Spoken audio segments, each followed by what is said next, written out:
حرمین شریفین کیا معنی رکھتا ہے، ایک مثال دیتا ہوں، مختصر وقت میں ساری باتیں تو نہیں ہو سکتی، عقل مند کے لیے اشارہ کافی، ایک مثال دیتا ہوں اور طالب علم بغور سنیں۔ ہماری حنفی فقہ میں سب سے بڑی کتاب ہدایہ ہے، صاحب ہدایہ فقہا کے سرخیل کہلاتے ہیں۔ انہوں نے آداب المساجد میں ایک مسئلہ شروع کیا ہے کہ مسجد میں کبوتر رہ سکتے ہیں؟ کبوتر بیٹ کرتی ہے، کبوتر کبھی بچے گرتے ہیں، کبھی وہ مر جاتا ہے، لاش پڑی رہتی ہے، مسجد صاف ستھرا ہونا چاہیے، ٹنگ کبھی نہ ہو، پلاسٹک کاغذ تک نہیں ہونا چاہیے۔ تمام صفائی ستھرائی کے احکامات و آداب صاحب ہدایت کو سامنے رکھ کر وہ کہتے ہیں ہاں لعمل الحرمین شریفین، کیونکہ حرمین شریفین میں اس صدی سے لے کے آج تک کبوتروں کا رواج ہے۔ ایک بچہ بیٹھا ہوا تھا، باپ بھی تھا اس کا، کبوتر اس کے قریب میں آیا، دانا دیکھ رہا تھا، بچے نے پکڑ لیا۔ تو میں نے اس کا بیٹے حرم شریف ہے، یہاں تو نہیں پکڑ سکتے۔ اس کے باپ نے اس کو ایسا کیا اپنی زبان میں، بچے نے یوں کیا، کبوتر یقین کر لے میرے پاس آ کے بیٹھ گیا شکریہ کے لیے۔ مجھے ایک پولیس افسر کہتا ہے یہ حاجیوں کو سمجھاؤ یہ باجرہ لے کے آتے ہیں۔ میں نے کہا میں بھی لایا ہوں تھوڑا سا، تو مجھے کہتے ہیں لاؤ میں ڈالوں۔ یقین کریں کعبے کے قریب جو چل رہے تھے ان کے آگے ڈالا اور آنکھوں سے آنسو پوچھنے لگا۔ عقیدہ تو ایک جیسا ہے، کوئی فرق تو نہیں ہے۔ میں نے کہا تھوڑا سا باجرہ آج میں بھی لایا ہوں، تو ذرا سا۔ میں نے روزانہ ہم فجر کے بعد بیٹھتے ہی ہمارے پاس آ کے ایسے کرتے، کچھ بھی نہیں لایا۔ جب میں آنے لگا ایک دن پہلے وہ پولیس افسر مجھے کہتا ہے میں بھی تھوڑا تھوڑا ڈالنے لگا ہوں۔ پھر مجھے واقعہ سناتا ہے کہ جب ہم عراق کی گرفت میں ہو گئے اور بالکل خطرہ قریب تھا، بہت تکلیف دہ اوقات ان کے گزرے، تو کہا فہد ابن عبدالعزیز خادم الحرمین الشریفین نے یہاں مکے اور مدینے کے علماء سے پوچھا اتنی بڑی تکلیف کیوں آئی؟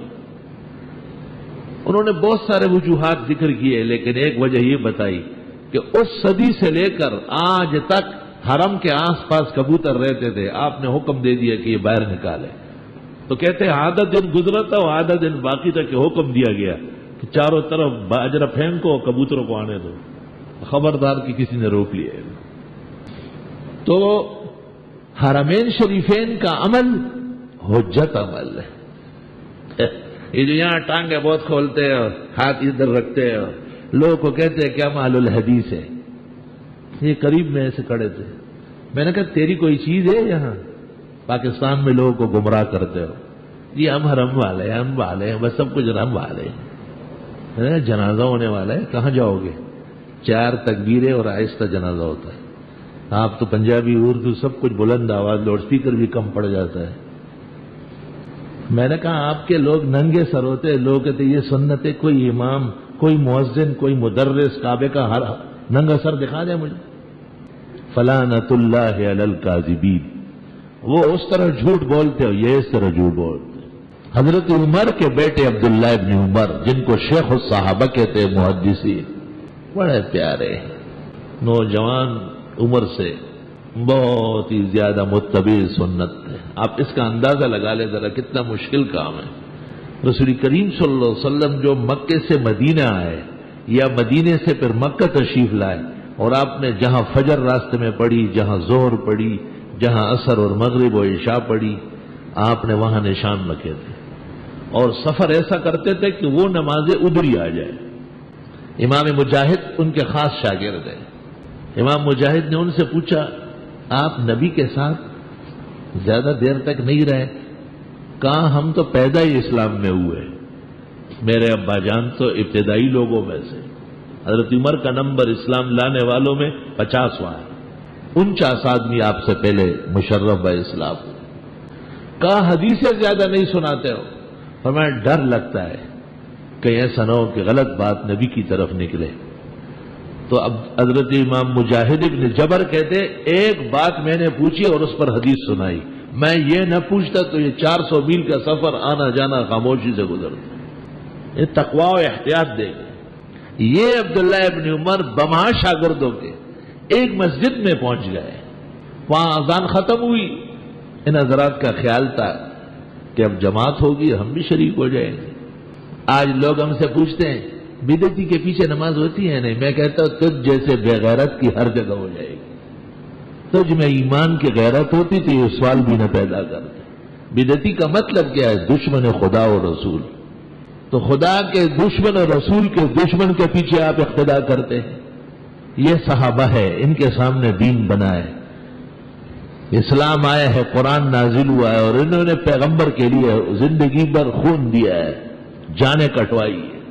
جب جماعت کھڑی ہونے لگی تو ایک شخص پھر اذان کی طرح الفاظ کہنے لگا۔ عبداللہ ابن عمر نے پوچھا یہ کیا ہے؟ کہ یہاں یہ عادت ہے کہ دوبارہ لوگوں کے بلانے کے لیے ہم تصویب کرتے ہیں مقرر اذان۔ تو عبداللہ ابن عمر نے یہ نہیں کہا کہ اچھا کام ہے، جنہوں نے پہلی اذان نہیں سنی ہو وہ یہ سن لے، اچھا کام ہے، گھروں میں بیٹھے ہوئے ہیں تو ذرا کسی میلاد والی مجلس میں گھس جائے تاکہ نامہ اعمال میں شیطان کی خوشی لکھ دی جائے۔ عبداللہ ابن عمر نے کیا کہا؟ اخرجوا عن مسجد هذا المبتدع، اس بدعتی کی مسجد سے باہر نکلو۔ لوگ کہتے ہیں بدعتی کے پیچھے پڑھنا، صحابہ کہتے ہیں اس کی مسجد میں اپنی بھی نہ پڑھنا۔ لے یہ فرق ہو گیا ہے۔ عجب سا زمانہ ہے، اور مردانہ زنانہ ہے اور زنانہ مردانہ۔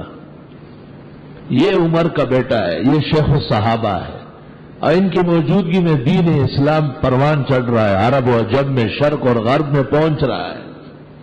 لا الہ الا اخرجوا عن مسجد هذا المبتدع، اس بدعتی کی مسجد میں سے باہر نکلو۔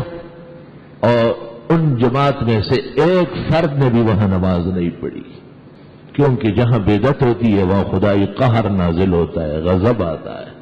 صراط مستقیم جب نصیب ہو جائے سب سے پہلے عقیدے میں پختگی آئے گی، توحید پختہ ہو جائے گی، اور دوسری نعمت یہ نصیب ہوگی کہ اعمال میں پیغمبرانہ اتباع، جناب نبی کریم صلی اللہ علیہ وسلم کا اتباع، وہ تو اصل ہے۔